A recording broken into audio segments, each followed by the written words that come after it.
నమస్తే, welcome to YoYo TV.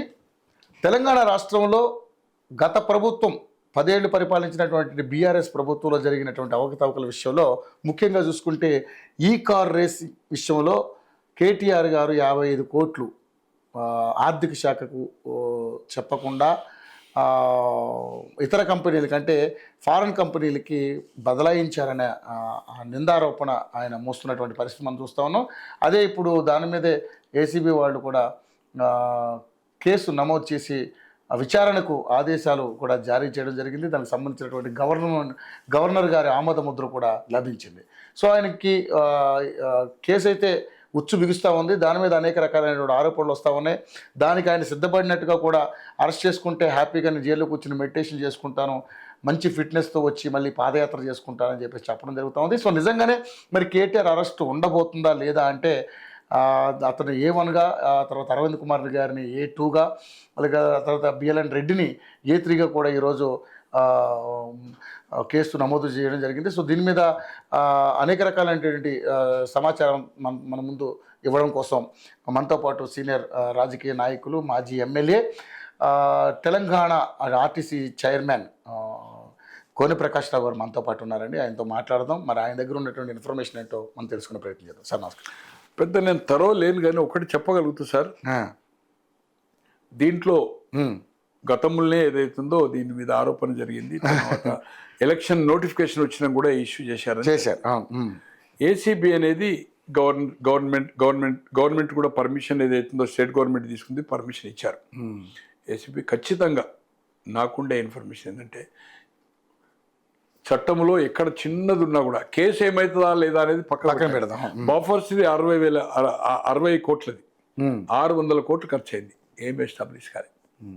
అదేది రాజాది ఏదో ఉండే కదా, జీ ఏదో ఉండే కదా, ఈ టెక్నాలజీ ఏదో ఉండే కదా, ఏం కాలేదు. సో ఇది కేసు ఏమవుతుందా కాదా, అరెస్ట్ మాత్రం ఖాయం సార్. డ్రోన్ కేసు ఉంది కదా ఆయన ఫామ్ హౌస్ మీద, ఏమి ఇలా వీళ్ళు అది చేస్తున్నారు, హౌస్లో డిస్కస్ చేయాలనుకుంటున్నారు, అక్రమ పరిపాలన చేస్తున్నారు, అరాచకాలు చేస్తున్నారు, జైలు వేస్తున్నట్టున్నారు. ఆ రోజు రేవంత్ రెడ్డి గారిది ఓటుకు నోటు కేసు అంటేనే ఇట్ ఈస్ ఎస్టాబ్లిష్. ట్యాపింగ్ చేసినా కూడా అది క్లారిటీగా మనకు ఎవిడెన్స్ కానీ ఆడియో వీడియో ఎంత పర్ఫెక్ట్ ఉంది. బట్ అబౌట్ డ్రోన్ కేసు ఏంది, కేసర్లే జైలు అంతే. ఈరోజు బాంబ్ అనేది ఏందనుకుంటున్నారు, అదేదో కంట్రీకి పోయారు కదా వీళ్ళు, ఇదే సుందరీకరణ చేయడానికి పోయినప్పుడు అప్పుడే అక్కడనే చెప్పాడు కదా, ఏది మన ఎవరో లోకల్ మనోళ్ళు మీడియా పోయింది కదా, 2 ఛానళ్ళు పోతే వాళ్ళకి ఇచ్చాడు కదా, పెద్ద ఫైర్ అయింది. అది అంటే అక్కడ ఇంటర్వ్యూ ఏదైతుందో ఎలక్ట్రానిక్ అండ్ ప్రింటర్ కూడా వచ్చింది, వాళ్ళకి అనుబంధంగా పేపర్ ఉంది కనుక. సో బాంబ్ అనేది అదే. ఇంకోటన్నా ఈరోజు ప్రభాకర్ రావు గారు ఇంకా 1 నెల రోజుల 2 నెలల పాస్పోర్ట్ రద్దయింది, ఏ దేశాలకు పోలేడు.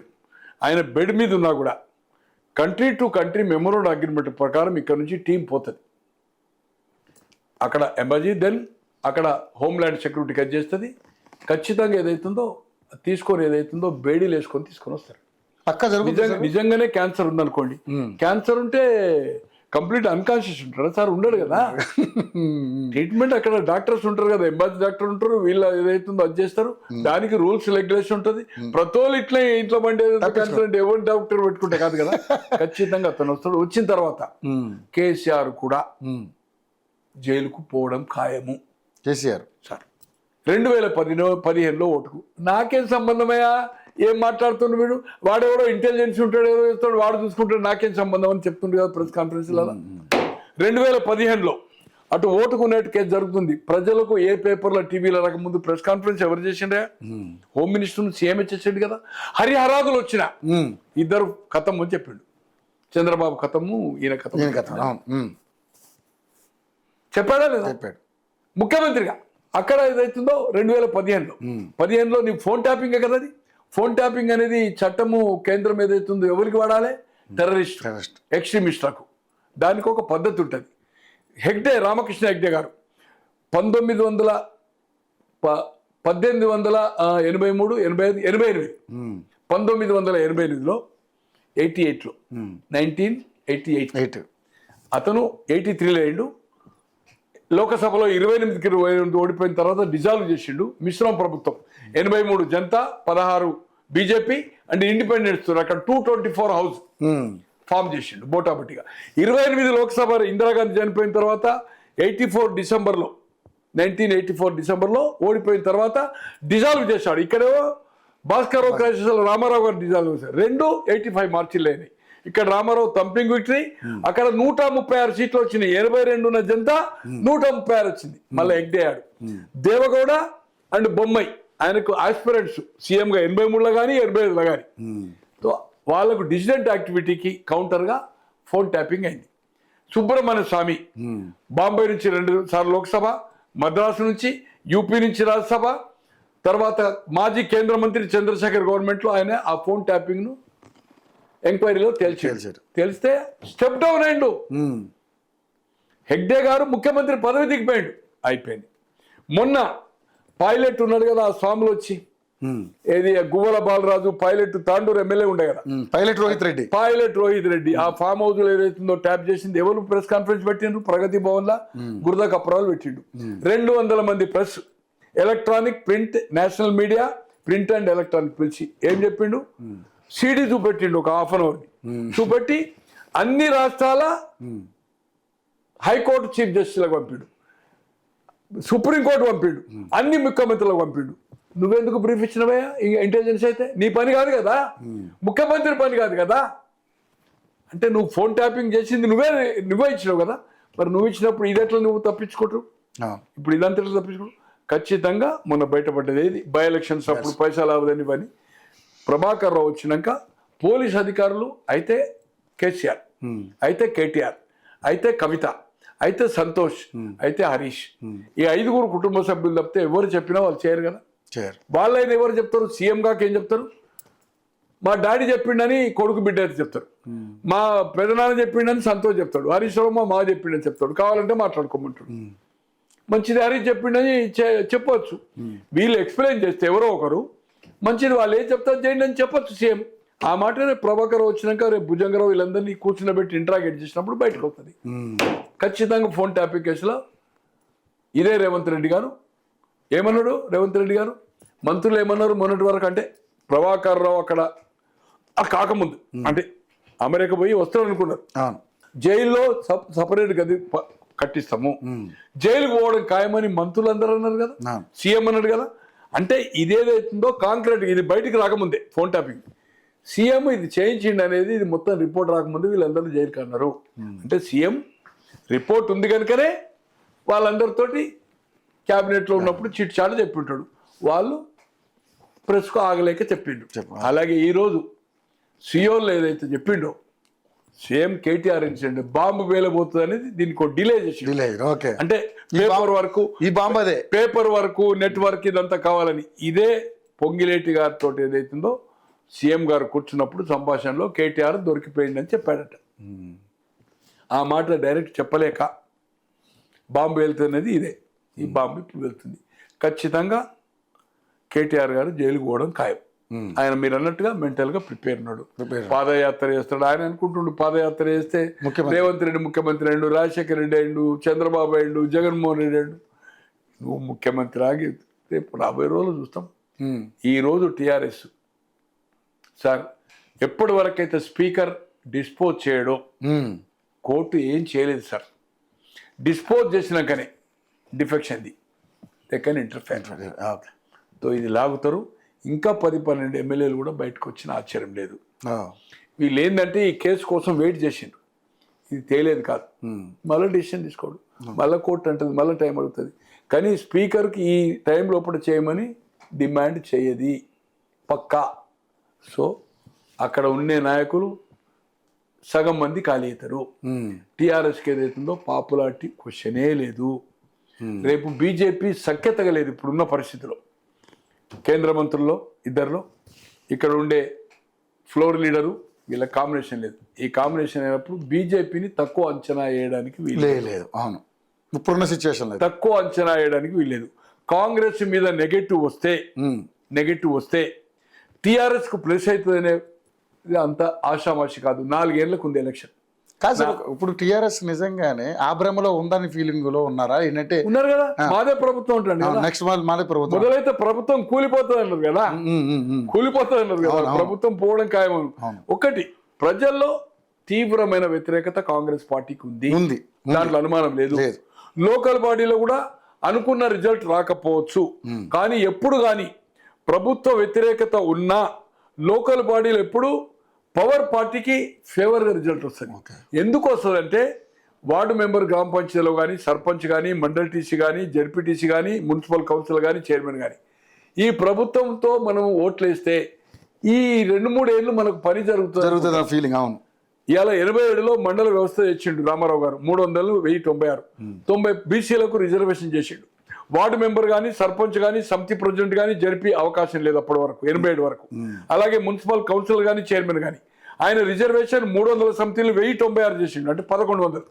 బీసీలకు రిజర్వేషన్ చేసిండు, జిల్లా పరిషత్ చేసిండు, మహిళలకు చేసిండు. అప్పుడు ఎస్సీ ఎస్టీ ఉండే. 89లో ఆయన ఓడిపోయింది కదా సార్ కల్వకుర్తిలో. 34 లోక్సభకు 2 వచ్చినాయి కదా. మన జగన్మోహన్ రెడ్డి గారికి 95% వచ్చినాయి కదా, ఓడిపోయింది కదా, 11 సీట్లు వచ్చినాయి కదా. మాయావతి పోటీ చేయలేదండి లోకల్ బాడీ, తర్వాత స్వీప్ చేసింది, 300 పైన సీట్లు వచ్చినాయి. 300 అబో అవుట్ ఆఫ్ 405, 403కి 22 అటుపోయినాయి కదా. అలాగే జయలలిత లోకల్ బాడీ చేయలేదు, తర్వాత సీఎం అయింది. లోకల్ బాడీ ఎలక్షన్ కు జనరల్ ఎలక్షన్ కి సంబంధం ఉండదు, లోకల్ బాడీ ఫేవర్గా ఉంటుంది. ఏది ఏమైనా ఇంకా 4 సంవత్సరాలు ఉంది, వాళ్ళు ఊహాలోకంలో ఉన్నారు. కానీ అలాగే లేదు. బీజేపీని తక్కువ అండర్ ఎస్టిమేట్, కాంగ్రెస్ వ్యతిరేకత వస్తే విభజన జరిగింది అనుకోండి, ఓటు డిస్ట్రిబ్యూట్ అయిందంటే ఎట్లుంటుందో చెప్పలేదు. సో ఇప్పుడు రిజల్ట్ అనేది 4 సంవత్సరాలది ఇప్పుడే ఊహించుకోలేము. కానీ కాంగ్రెస్ మీద వ్యతిరేకత ఉంది, ఇచ్చిన హామీలు సాధ్యమయ్యే పని కాదనేది అవుతుందో తేలిపోయింది. దాన్ని కాంగ్రెస్ పార్టీ ఏదైతుందో 15 సంవత్సరాలు టీఆర్ఎస్ ని ఇట్లా అటాక్ చేయలేదు. 3 హామీలు ఇచ్చాడు 2014లో. ఒకటి, ప్రతి మండలానికి ఒక అద్భుతమైన రెసిడెన్షియల్ స్కూల్ అన్నాడు, 25 ఎకరాల్లో విత్ స్విమ్మింగ్ పూల్. దళితుడికి గిరిజనికి 3 ఎకరాలు 2 బెడ్రూమ్ అన్నాడు. ఆ 3లో ఏది అమలు చేయలేదు. 2వ ఎలక్షన్లో 2018లో ₹1,00,000 రుణమాఫీ, నిరుద్యోగ అది అమలు చేయాలి, ఇది అటాక్ చేయలేదు. కానీ ఇప్పుడు కాంగ్రెస్ ఇచ్చిన హామీలను చేయడం లేదని వీళ్ళు అటాక్ చేస్తున్నారు. పబ్లిక్ లో వాళ్ళకు వాతావరణం కనిపిస్తుంది, కానీ రిజల్ట్ 4 ఏళ్ళ కదా అసెంబ్లీ, లోకల్ బాడీ. ఒకవేళ జమిలీ వస్తే, జమిలీ వచ్చినా కూడా మనకు 2009 అని తేలింది కదా సార్. 2027 అంటున్నారు. 27 అయినా ఇంకా 2 సంవత్సరాలు ఉంది కదా, 3 సంవత్సరాలు ఉంది, 2.5 years ఉంది. 2.5 years కు టూ ఎర్లీ టు సే. కానీ కాంగ్రెస్ కు తీవ్ర వ్యతిరేకత వచ్చింది. కానీ ఈ వ్యతిరేకతను పోగొట్టుకునే కార్యక్రమం ఏమైనా చేయబోతారా అంటే అవుతాయి, అవకాశం ఉందా? ఒకటి సార్, ఇప్పుడు రైతు రుణమాఫీ కంప్లీట్ కాలే, ఓకే, రైతు బంధు వేయలే ఇప్పటి వరకు, బంధు లేదు. అవును. తర్వాత కౌలు రైతుకు డబ్బులు ఇవ్వలే, అవును, రైతు కూలీకి అన్నారు ఇవ్వలేదు, ఆటోకు 12,000 అన్నారు, ఆటోకి ఇవ్వలే, అది కూడా కళ్యాణ లక్ష్మిగా ఈ ₹1 ఇవ్వలేదు, తులం బంగారం ఇవ్వలేదు, నిరుద్యోగ భృతి లేదు. ఇట్లా ఏదైతుందో ఓన్లీ ఒక భాగము మహిళలకు ఇచ్చింది, ఏది బస్సు, తర్వాత 200 యూనిట్లు గ్యాస్. రుణమాఫీ ఇంకా దాదాపు ఏదైతుందో 23,000 కోట్లు ఇచ్చింది, వాళ్ళన్నది 40,000 కోట్లు, కానీ 18,000 కోట్లు అయింది. ఇంకా ఏదైతుందో ఇంకా 2.5-3 లక్షల, తర్వాత దాదాపు 15,000-16,000 కోట్లు ఇవ్వాలా. రైతు బంధు అయితే ఇప్పటి వరకు స్టార్ట్ చేయలేదు. ఫ్యూచర్ లో ఏమి సాధ్యమయ్యే అవకాశం ఉందంటారు? అంటే ఒకటి సార్, ఇప్పుడు ఉన్నది ఎలక్షన్ టైం ఉంది, లోకల్ బాడీ మీద కొంత మెజార్టీ కాంగ్రెస్కి వచ్చే అవకాశం ఉంది. బట్ కొంత టీఆర్ఎస్ ఇప్పుడున్న పార్లమెంట్ ఎలక్షన్కి అయినప్పుడు కొంత మెరుగయ్యే అవకాశం ఉంది. కానీ అసెంబ్లీ మీరు అనేది జమిలీ లోక్సభ చెప్పలేము. జమిలీ అనేది ఏదైతుందో అడ్వాంటేజ్ నేషనల్ పార్టీకి జరిగే అవకాశం ఉంటుంది. అందుకనే ప్రాంతీయ పార్టీలు భయపడతాయి. జమిలీ అనేది ఏదైతుందో జరిగే అవకాశం ఉంది అనేది ఇప్పుడే ఇంకా దాని మీద విశ్లేషణ చేయలేము. చాలా ఎడ్జ్ ఏదైతుందో నేషనల్ పార్టీ ఓటింగ్ కు అవకాశం నేషనల్ పార్టీకి, అంటే బీజేపీ కేంద్రంలో ఉంది కనుక, బీజేపీ మీద ఇప్పటి వరకు స్కాండల్ మచ్చలేదు కనుక, స్ట్రాంగ్ అపోజిషన్ యునైట్ గా వీళ్ళు ఇండియా కూటమి చేయలేకపోతున్నారు. నాయకత్వ లోపము, ఒక దిక్కు మమత అంటుండు, ఒక దిక్కు అఖిలేష్, ఆయన వేచి చూస్తుండు స్టాలిన్, రాహుల్ గాంధీ ఏదైతుందో కాంబినేషన్ చేయలేకపోతుండో, హర్యానా మహారాష్ట్ర 2 ఫెయిల్ అయిన తర్వాత కాంగ్రెస్ గ్రాఫ్ ఏదైతుందో ఎక్దమ్ పడిపోయింది.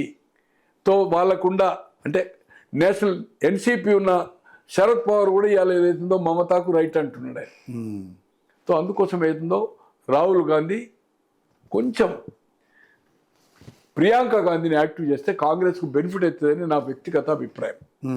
ఏది ఏమైనా కాంగ్రెస్ ఓవర్ కాన్ఫిడెన్స్లో హర్యానా పడుతుంది. మహారాష్ట్ర ఇంతవరకు భారతదేశ చరిత్రలో 10,000 crores ఎక్స్పెండిచర్ ఖర్చు పెట్టింది.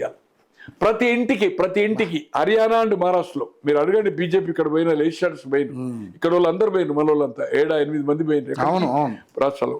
ఏం జరిగింది తెలుసు సార్? హిమాచల్ ప్రదేశ్, తెలంగాణ అండ్ కర్ణాటక 3 రాష్ట్రాల కాంగ్రెస్ ఉంది. 3 రాష్ట్రాల్లో ఇచ్చిన ఎన్నికల మేనిఫెస్టో అమలు చేయడం లేదని ఈ మేనిఫెస్టో కాపీలు తర్జుమా చేసి ఇంటింటికి ప్రచారం చేశారు. ఇక్కడ ఇచ్చేది 4,000 పింఛన్ అని చెప్పిండు కదా, కరిగానే చెప్పిండు. ఇటువంటి హామీలు ఇచ్చి మనం నష్టపోతున్నాం ఆయన మళ్ళీ 4,000 చేసాడు. ఇది సాధ్యం కాదని ఇంటింటికి ప్రచారం చేసిన, డబ్బులు కూడా విపరీతంగా ఖర్చు పెట్టిండు. మహారాష్ట్ర కనుక పోయేది ఉంటే ఇది బీజేపీకి ఎఫెక్ట్ అవుతుంది. ఫైనాన్షియల్ స్టేటు ఓ దిక్కు కర్ణాటక, తెలంగాణ, మహారాష్ట్ర అయితే ఉంటే కాంగ్రెస్ కు ఊపిరి అంటే డబ్బులు వస్తాయని చెప్పేది అవుతుందో విపరీతంగా కొన్ని ప్లేసెస్లో ఒక ఓటుకు 5,000 ఇచ్చిన సంఘటనలు ఉన్నాయి టౌన్స్ లో. ఇది వాళ్ళు చెప్పింది, వాళ్ళ పార్టీ చెప్పింది, పార్టీ పోయి వచ్చిన వాళ్ళు చెప్పింది. బట్ ఇది నెంబర్ ఆఫ్ మీకు సోషల్ మీడియాలో కూడా వచ్చింది, highest expenditure in the country ఇది మహారాష్ట్ర. సో అందుకోసం ఏదైతుందో రాబోయే రోజుల్లో కేటీఆర్ మాత్రం అరెస్ట్ కావడం ఖాయం. కేసు ఏమవుతుందా కాదా అనేది పక్కా అరెస్ట్ని ఎవరు ఆపలేరు. Okay, right sir. చూద్దాం మరి ఏం జరగబోతుందో. థ్యాంక్ యూ సో మచ్ అండి. సో ఇదండి పరిస్థితి. కేటీఆర్ అరెస్ట్ అయితే తప్పదు అన్నారు. మరి పరిస్థితులు ఏమైనా కానీ, కేసు ఏమైనా కానీ ఇప్పుడు కూడా కేటీఆర్ అరెస్ట్ మాత్రం తప్పకుండా ఉండబోతుందని చెప్పేసి సీనియర్ రాజకీయ నాయకులు, మాజీ ఎమ్మెల్యే, మాజీ ఆర్టీసీ చైర్మన్ గోను ప్రకాశ్రావు గారు అభియోగం. సో చూద్దాం ఏం జరగబోతుందండి.